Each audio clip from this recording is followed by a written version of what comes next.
give away the, you know, this kind of the government buy this house and they make for monument. Oh, I see this. The government, guys, now the government, they do, you know, like all the tourists, they want to see all the affected area by this tsunami.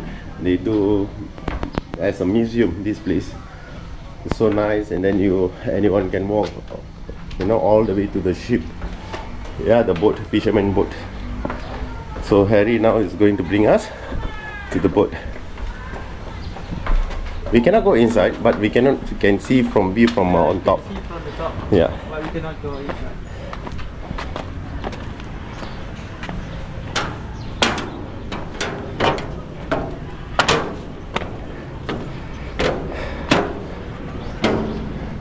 So this is the view from the top. How the boats look like. You know how high the tsunami. You know the water wash up. Yeah, right? just 4 meters. 4 meters, right? So you're floating until here and then to the roof.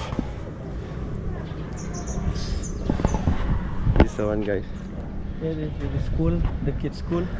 Sponsored by Coca-Cola after tsunami. After tsunami. Yeah, they write Coca-Cola. So you mean, Harry, the boat was floating from there, right? This direction? From there. There, Ocean. From there? Yeah, there when we go, we see the fisherman boat. Okay, from there? Yeah, they bring and come here. Oh shit, wow, that means it's so very... Yeah, this is not so far, but it's not a boat. The big ship that is far. Okay. So maybe any more... Only that boat they take 59 people. Another boat is no one takes it. So, do you want to share anything that you experienced about anything about your during the tsunami? Yeah. What you encounter? Yeah, when during tsunami, the first day I was here, yeah, I saw nobody here. Maybe just around like the 10 people only, you know. And then I have to walk to check the body all because I want to see looking for my family. But we don't find because already the body not recognized anymore. Yeah, it's decomposed, right? Yeah. Okay. And then I just walking, and then I saw so much money. Oh, yeah, okay. And float with water in front the bank. Oh, nobody take it with the big bag. Okay. You know, like maybe they have 100 million or something like that. Yeah. But I was that time.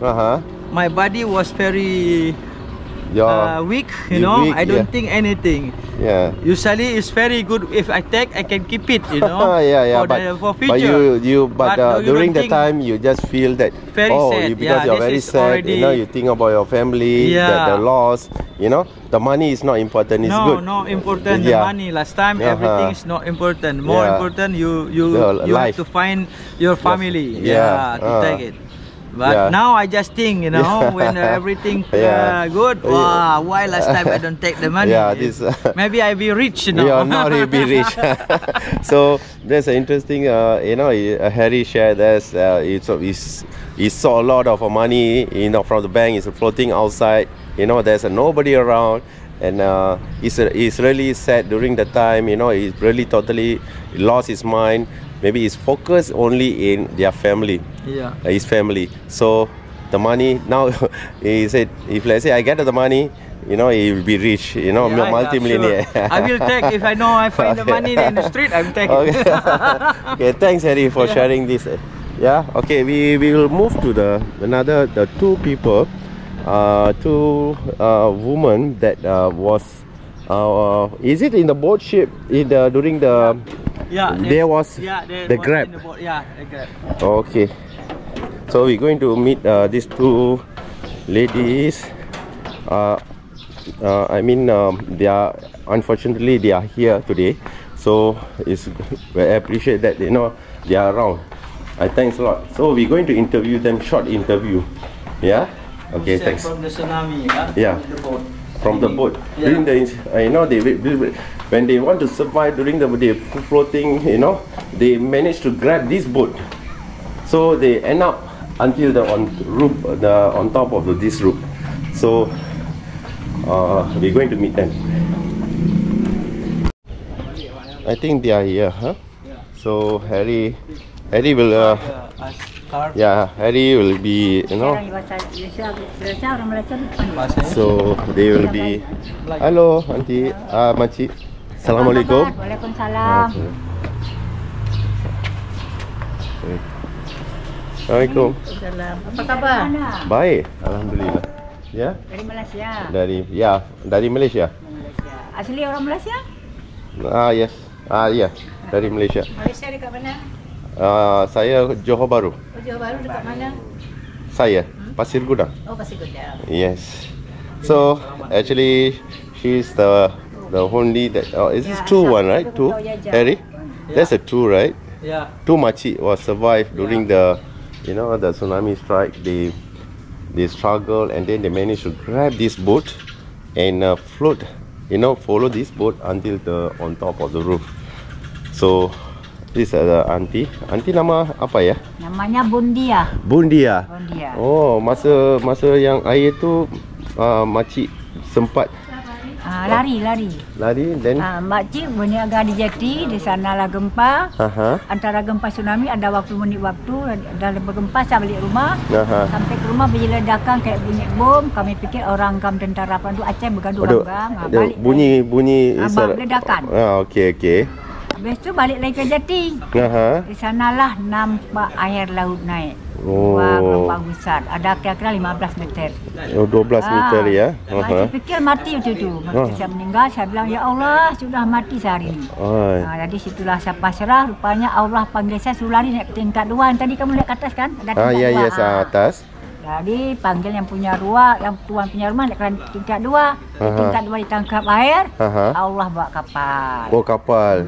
Oh, jadi makcik dari rumah naik ke kapal. Oh, dari rumah naik kat kapal. Kami pikir kapal bantuan. Ada kapal kosong. So, makcik dari sini, kampung sini ya? Ini rumahnya di depan. Oh, depan sini. Oh, okay. Oh, so actually guys, the makcik is staying around this village. So when the tsunami strike, she tried to, you know, try to climb up this house for second story. And exactly when she was on top, the boat is just nice reach on top. So she managed to get into the boat, and she is the one survived from this village. Terima kasih makcik. Ya. Ini atas pokok kelapa nih. Oh, so one. Maybe. Cara bahasa Indonesia ya. Jadi makcik namanya apa ya makcik? Nama saya Nilawati. Nilawati dari kampung sini juga ya. So boleh share tak kita dengan kita, you know, ni masa tsunami itu berlaku, macam mana makcik boleh sampai kat sini? Saya bukan kat sini. Saya sangkut di pokok kelapa. Berapa tinggi tu dalam 12 meter lah macam ni tingginya. Oh, 12 meter tinggi. She managed to survive from this coconut tree. Coconut tree. Yeah. So masa itu macam mana rasa makcik?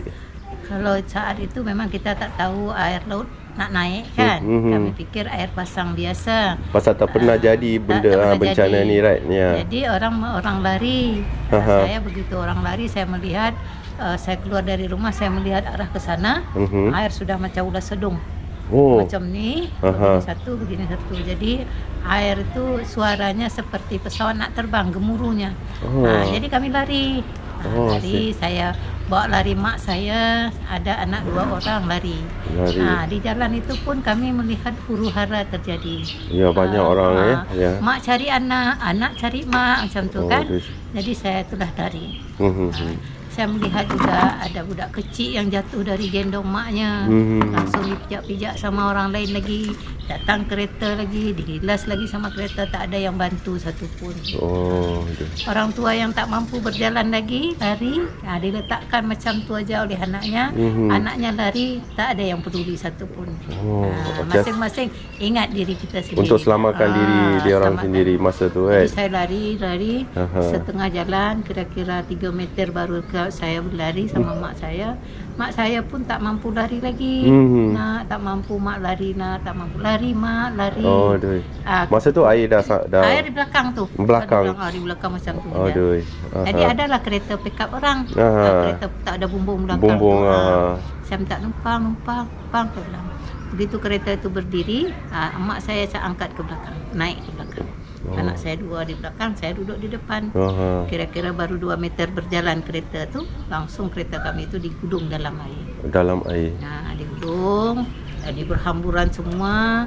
Saya pun dalam kereta, saya dorong pintu kereta kuat-kuat, saya keluar. Saat saya keluar, saya sudah pasrah. Jadi bisikan hati saya baca doa, baca syahadat. Selepas saya baca syahadat, saya terangkat ke permukaan air. Muncul saya di permukaan air.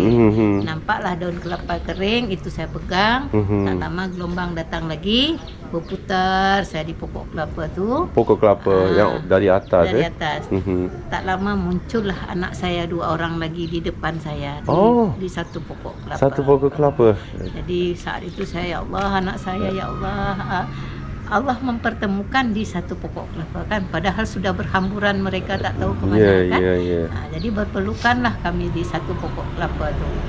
Jadi saat air surut, kami dibawa turun sama air.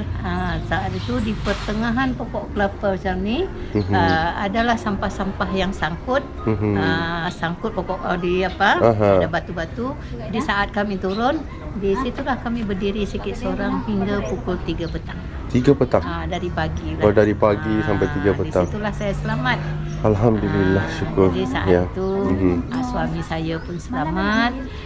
Masa itu suami belum jumpa lagi lah. Sendiri kan. Lari sendiri, dia tak fikir anak isteri, cakap dia. Jadi dia selamat di atas bumbung rumah orang, rumah sekolah ke rumah orang. Dia sempat menolong seorang budak kecil umur 6 tahun. Saat beliau duduk di atas bumbung bersama budak itu, budak itulah yang mengingatkan dia, Tuk, katanya. Karena kita saat itu walaupun muda sudah macam orang tua lah. Mungkin ayah dan mak saya dia cakap tak ada lagi, saya ikut atuk aja boleh, dia bilang. Di situlah suami saya baru menangis, barulah dia ingat anak istrinya. Jadi dari itulah mereka duduk. Dia pukul 3, suami saya pun turun. Kebetulan budak itu pun sudah diambil sama adik maknya. Jadi saat itu beliau doa, ya Allah, jumpakanlah saya sama anak istri saya walaupun mereka sudah jadi mayat, dia bilang kan. Jalan beliau lebih kurang 30 menit. Anak saya yang di pokok kelapa tu kan ada 2 orang, yang 10 tahun. Mak itu ayah, mak ayah. Nampak ayah. Ada panggil. Ayah. Ada panggil terdengar. Ya Allah, ini suara ini tak asing nih, pasti ini suara anak saya. Jadi begitu dia dia panggil lagi, saya lambai tangan sampai. Begitu dia lihat kami di satu pokok kelapa, langsung dia sujud dalam air. Ya Allah, mungkin inilah salah satu perbuatan baik saya dengan menolong seorang budak kecil. Langsung dibalas saat itu juga, selamatlah anak istrinya 3 orang di satu pokok kelapa. Jadi dialah yang menurunkan kami dari pokok. Jadi mak saya yang saya bawa lari, dia pun tak jumpa lagi. Tak jumpa lagi ya, pas hilang. Sebanyak kan, banyak dia anak punya. Saya yang nomor 3 pun dia tak jumpa. Tak jumpa lagi. Itulah cerita. Kita Al-Fatihah untuk dia semua. So terima kasih ini untuk share macam yang masa yang tsunami ni kan. Jadi terima kasih kita untuk kita yang datang dari Malaysia ni untuk share macam makcik punya story ni. So saya sudah sampai ke Bandar Dato' On. Dato' On, Johor. Johor. Jadi kami ada jemputan ke sana. Anak kasih pengalaman lah. Ya itu sharing. Ya pengalaman. Bandar Dato' On, terus banyaklah Johor tu sampai ke Simpang Renggam. Simpang Renggam semua ya. Sedaman. Okey, Cik. So terima kasih makcik. Nanti guys, if you selalu makcik ada kat sini ya? Ada. Ya, kalau you guys come here, then you can meet all this auntie Nilawati and makcik Bondia. So you guys can come over here, then you can listen to their story. I mean their, during the tsunami experience, So you guys, we pray that things won't be happening again. See you guys from ni kampung apa? Lampulo. From Kampung Lampulo, Banda Aceh. We will continue with my journey with the rest of the disaster area. So stay tuned, guys. And you guys are again that if you come over here and then you can get the books that from the auntie. They noted all this as a books, their real story. So you guys can get it from here. Okay.